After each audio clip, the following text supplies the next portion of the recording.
Hey there, welcome to School of Emo, the podcast where we dive into the world of emo, pop punk, and everything in between. If you've ever found yourself in your car screaming the lyrics to Taking Back Sunday, wearing way too much eyeliner in the early 2000s, adding a buckle or a chain to every outfit you've put on, you are in the right place. I'm Erin Judge, and each week I will be your fellow student, guiding you through the music, the culture, and the history that shaped an entire generation of angsty teens. I am not the teacher of this school. I am a fellow student, here to learn alongside you and from you. Together, we will cover a lot of information that doesn't really matter, but will remind us of the days of stalking MySpace channels and getting lost in chat rooms. So connect your dial up, turn on your webcam, and let's go to School of Emo. Welcome back to School of Emo. Today we are a day late. I am frustrated with myself because whenever I set out to do this last year, it was one of my biggest goals of 2025 was to finally put this podcast out here. This is not my normal job. You can see behind me, like I work, I have a business, I do other things. But I wanted to create this podcast because I wanted to be creative. I wanted to share things that weren't just about gut health and IBS and my normal job nutrition. I wanted to talk about something I love and fall more in love with it because in my 30s, I've really come back to kind of the emo pop punk music I do really appreciate. And I think something that's beautiful about your 30s is that you kind of come back to who you are. And there's a lot of freedom of coming back to your childhood self, your teenage self, and reconnecting to the things that you're truly interested in instead of like comparison and being like other people, especially for people. I mean, I think it's the same people have kids, but that I think delays some of that. So for some people, it's maybe in their 40s when they're not constantly busy having a full-time job of taking care of children, which is so hard and incredible. But I don't have that, right? And so I've come to it a little earlier. But all that to say, I could not let this week pass without putting an episode in, even if I'm a day late, because I am so set on getting to at least 1 year of weekly episodes. And whether we keep it going, whatever we do, I have no idea. There are a handful of you that listen every week, and I appreciate it. And some of you engage with the content, and it's amazing. And I hope to grow it, but I'm doing my best. And hopefully, we'll be able to put a little bit more time and effort into it next year. We'll see. But since I did not fully prep the episode, life got in the way. The holidays, I've been sick. You can hear it. I had to put this on the back burner the last week while I was working on other stuff with my limited time. And so I didn't get to prep our episode, but instead, I thought maybe we would do kind of a 2025 recap a little bit and then talk about some 2026 emo excitements that I have of what's coming this year and some of the things that we're leaning into this year. So in 2025, I did a little recap with my husband and saw I think it was 21 total bands this entire year. And I don't have the full list of them, which is okay. I don't think that we need to talk about all of them. 27 different bands. And a lot of that was from, I went to the Emo's Not Dead cruise last year. And so a handful there. But I also got to go to the Long Live the Black Parade, My Chemical Romance tour. I got to enjoy the Pierce the Veil with Sleeping With Sirens tour. I got to see like Dashboard Confessional with my sister. We traveled to New York to see Andrew McMahon on his Jack's Mannequin tour. So many fun moments this year that I've really loved. The past 2 years have been really all about music and soccer for us. And so being able to see so many bands that I love deeply and some even multiple times, I saw them used multiple times, has meant a lot. So very exciting. I can't wait for more of that this year. Some of the bands I already have booked to see is I'm going to the Emo's Not Dead cruise in just 2 weeks, 3 weeks. And I'm very excited. I get to see the Used again. 2025 was the year I fell in love with the Used. I have my Spotify Wrapped. You can see it if you're watching, so you know I'm not fully lying. My top band was the Used. All my top songs were from the Used. My top song of the year was The Taste of Ink. And honestly, that was such a good song for the year.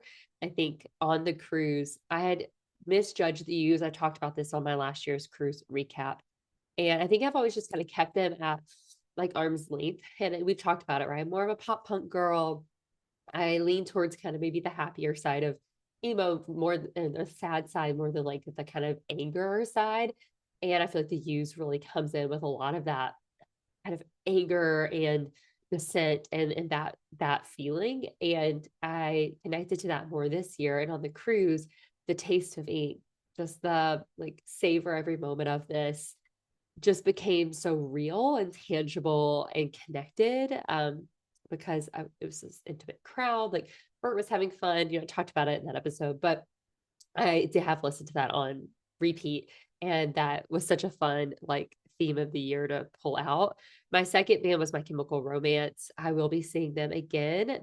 I said last year I went to the Long Live the Black Parade tour because they didn't come to Nashville. And so we went to Philly and it was a lot of fun. And I was like, okay, we're not doing 2 shows. We spent way too much money on tickets. But then they decided to come to Nashville with Pierce the Veil. I like Pierce the Veil as well. Can't turn down going to the Nashville show. So I'm going again. And then they announced, this is probably the one thing I'm the most excited about in 2026, the Halloween weekend. So Hallows Eve, the day before Halloween in LA, the Used is finally opening for My Chemical Romance. This is like 20 years in the making.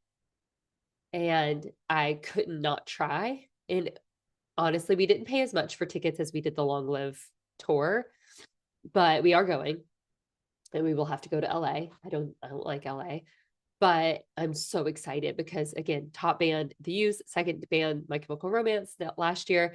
I'm so excited. I've already got like a cool outfit idea plan. So stay tuned for that. I will share that with you. But I'm so excited. And we will be digging into the Bert Gerard relationship even more this year as we prep for that later, like in October. Something very exciting to look forward to. A little bit of a sidebar with that. Since it is 2026, there's this trend going on TikTok and different social media channels of like 2026 is going to give the energy of 2016 and people are kind of throwing it back to 2016. I want to claim 2026 going back to 2006. We have talked about this in so many episodes where we've gone through bands that have exploded, that made their mark in that third wave of emo, what the third wave of emo even was. And we know that height was 2006, right? 2004 to 2006 was everything for emo. The last few years, as we've hit those 20-year anniversaries, emo has exploded. I mean, one reason this podcast is here, but it's back. And newer generations are grasping onto these bands that we all love so much. Our bands are coming back. They're giving us new music. So they're not only coming back, they're evolving and kind of going back to their sounds. But we're also seeing newer bands pop up, which is something we'll explore more this year. And it's really exciting and interesting to see, like, is this truly the fourth wave? Like, what is going on? Did things end in the third wave? I don't know. Things are evolving and it feels interesting. And so I do think we're kind of in that possible 2006 world. That's very different than 2006, obviously, with the internet and everything else. This podcast wouldn't have even existed in 2006, but it's here. And so let's all take in the 2006 energy. And the Used opening for My Chemical Romance is very much 2006 energy, right? So I'm very excited about it. That's my most exciting thing for this year. The cruise, obviously, that's the first thing that's coming up. And we will be continuing our prep for that over the next couple of weeks. And then I'll be recapping that very soon because we're almost there. But we'll have the Used MCR future thing to look forward to, which I'm very excited about. My third top band of 2025 was Pierce the Veil, probably because I listened to them on repeat, trying to get ready for their show. All these bands I saw in concert this year, and I love prepping for a concert so I can sing as many songs as possible. So that makes sense. Yellow Card number 4, they're usually my number 1. They've kind of fallen down because, again, I've really gone more into the emo world than the pop punk world this past year. We saw them open for A Day to Remember, kind of co-headline, whatever you want to call it, with A Day to Remember in Toronto in 2025. But in 2026, they're actually coming to Nashville, and they're going to be with, who are they with? Not Good Charlotte. They're announcing something with Good Charlotte, which is really interesting. So there's something coming up very soon of them with Good Charlotte and linking to Bedroom Posters, which is their biggest single right now. And that's exciting. So I'm curious what that's going to be like this year, of like, what are they going to do? and Good Charlotte's been kind of coming back. So that's going to be really interesting. But their tour this year is with Newfound Glory. Very excited. Newfound Glory, a lot of those band members still live in the Nashville area. So that's going to be kind of cool being at the Nashville show. And then Plain White Tees are opening. And I love Plain White Tees. We got to see them open for, oh, who was it? I think it was Story of the Year 2 years ago in Indianapolis that we went to. So it'll be fun to see them again and get to sing along. Like that'll be a great show. It'll be outdoors in the middle of the summer, so that sucks. And something that always happens in Nashville that should never happen. Shows should never be outside of the middle of the summer in Nashville. It really ruins it, but it'll be okay. I'll survive. And then my fifth band of 2025 is Sleep Token. We talked about them because we did get to go see them.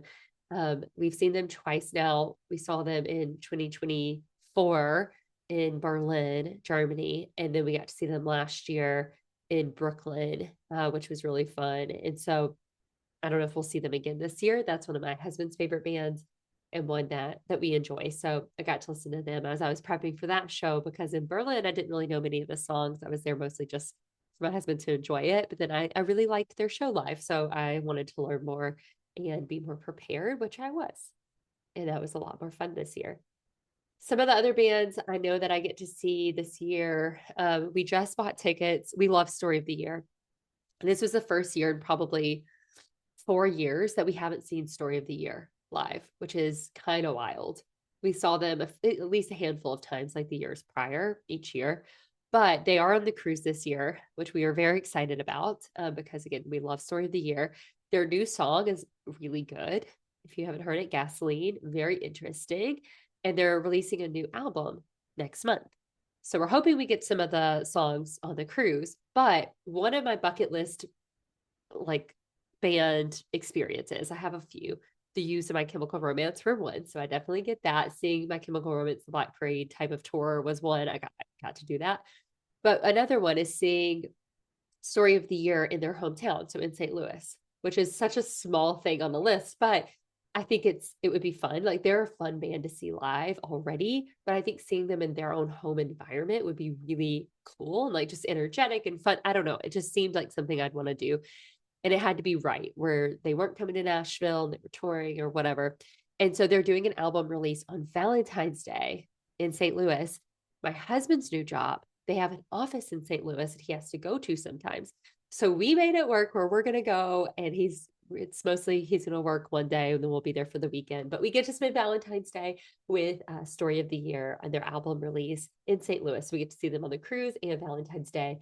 Very excited about that. Really pumped about it. That's one that I'm going to be looking forward to. Another one that I'm excited about is The Maine. We're going to see them in March, I believe. That's one of my husband's favorite bands. And they don't come to Nashville very often. The last time they did, we were pretty bummed about it because we missed it. We had something else going on. I don't remember fully what was happening, but there was something else happening.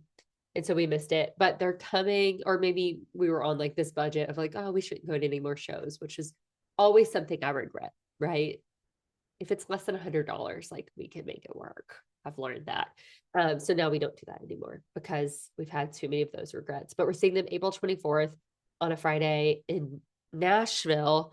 They're doing the I Love You, but I Choose the Maine tour. So I'm really excited about that. Who are they touring with? Because I feel like it's someone good. It's not Plain White Tees because we're seeing them in another show. But I feel like there was like a cool, maybe we don't actually know yet. So I may be lying. Oh, they're with Nightly Grayscale. Okay. I don't know what I'm thinking. I was probably thinking of another show that we thought about seeing. So I don't know. So I get to learn some new bands, which is also really fun. But that'll be cool. So The Maine is fun. Again, my husband really likes them. I like them. They're enjoyable. They're not like a top for me, but he really enjoys it. We got to see them when we were young in 2024. So I'm excited to see them again in Nashville and more Nashville shows. We're trying to travel less for shows, but we're already now traveling to St. Louis and then LA for some shows. So trying to avoid that as much as possible. I don't know who else we're going to see this year. I'm excited for whatever pops up. I think there's going to be a lot of exciting, like last minute pop ups just because that happened a lot in 2025. It seemed to be pretty successful for bands. So I'm expecting that this year and I'm pumped for it. Like, I want to see a lot more bands that I love live. I want Thursday to come back to Nashville. That would be fun, or even seeing them in like Jersey would be really cool if that's possible. I don't know. I still want to see Haley Williams. I don't know if I'll be able to get resale tickets on that just because it seems impossible, but I'm still holding out hope that I can around my birthday in April, either Nashville or New York. Who knows? Manifesting it. But those are my emo excitements. There's really not much else. I, would love to go to a festival this year, but I don't really see that in the forecast. Um, I wish that this podcast was bigger to be able to do interviews. I guess I could manifest that. I know I need to put in more work for it to happen. So if you're listening, you're part of that. Thank you so much.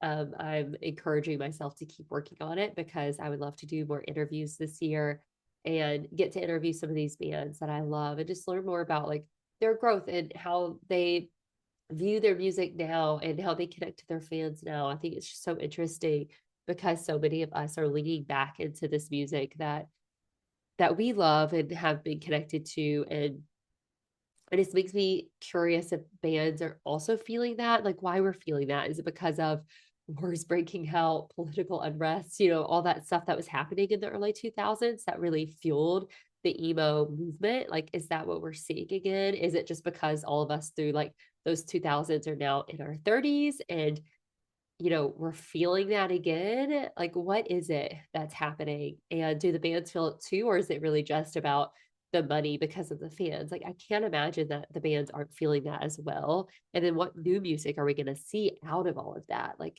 I'm really excited about the potential. And I want to hear what you're excited about because maybe there's something I should be more excited about that I don't want to miss out on. I missed out on so many of the chat room spaces, the scene, communities, even the fan groups of my teens. Like, that just wasn't something I was exposed to very much where I lived, and even the internet access that I had. And so I get to lean into it now. So if you think that there's something I'm missing that you're really excited about, please let me know. I want to be involved in it, and I want to hear about it. If you want to come on the podcast to share, as always, you're more than welcome. My email address is in the show notes. Just email me. But if you want to share, you can do so in a review. Make it a 5-star positive review, please. But you could also go to YouTube where you may be watching this, and there's comments there. So a lot easier to kind of comment, interact. Maybe even on Spotify, you can do that. I don't know. Show me what is possible because I have a lot to learn. So, how can we continue to interact with each other? That is a goal of 2026 to lead into.